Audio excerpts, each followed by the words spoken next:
China has a new and formidable enemy. It is not a superpower. It is not a nuclear state. It's a tiny Baltic country as big as Sri Lanka. Population, 2.8 million people. What this country lacks in size and power, it makes up with courage. I'm talking about Lithuania. Their government has picked a fight with China, I would say a righteous fight. Things started heating up in May this year. Lithuania decided to quit the 17+1 Cooperation Forum. Some quick facts here. 17+1 is a forum involving Eastern and Central European states plus China. So 12 European Union countries, 5 Balkan states and China. 17+1. In May, Lithuania quit this forum. They said it was divisive.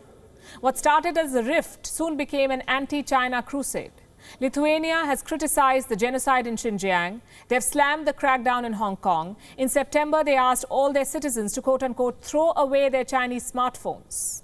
Lithuania understands China's designs in Europe. It does not want Chinese money or Chinese influence. It wants freedom and sovereignty. So what does Lithuania do? What many so-called superpowers have refused to do. In November, they invited Taiwan to open a de facto embassy in the Lithuanian capital.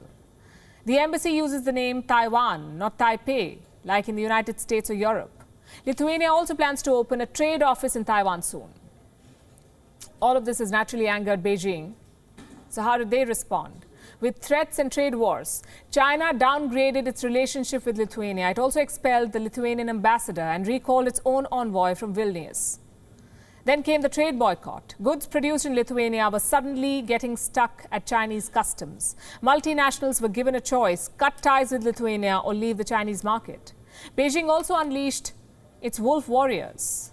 Here's what Foreign Ministry spokesman Zhao Lijian said, and I'm quoting. Lithuania stands on the opposite side of universal principles which will never end well. Those who insist on acting in collusion with Taiwan's secessionist forces will eventually be swept into the garbage bin of history.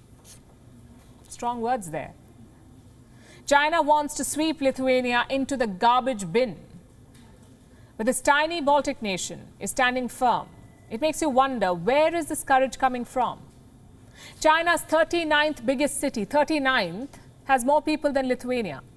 27 out of their 33 provinces are bigger than Lithuania. Their economy is 250 times bigger than Lithuania's. So why is it taking on this juggernaut? We can think of two reasons. Number one is history. Lithuania has always been a champion of human rights. They have offered amnesty to opposition leaders from neighboring Belarus. And in 1990, Lithuania became the first state to break away from the Soviet Union. So punching above its weight comes naturally to Lithuania. Reason number two is political convenience. Russia is spreading its tentacles in Eastern Europe. President Vladimir Putin wants to bring the Balkans into his security sphere.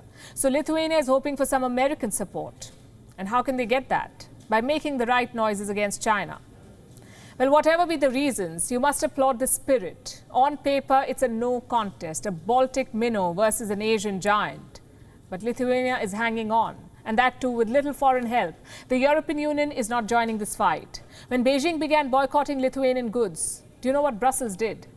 They referred the issue to the World Trade Organization. No diplomatic protest, no tit for tat.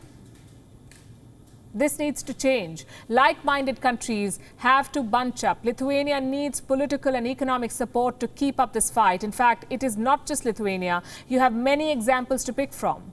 Take Palau, for instance, a tiny Pacific island, 18,000 people, 460 square kilometers. That is what Palau has to offer on paper.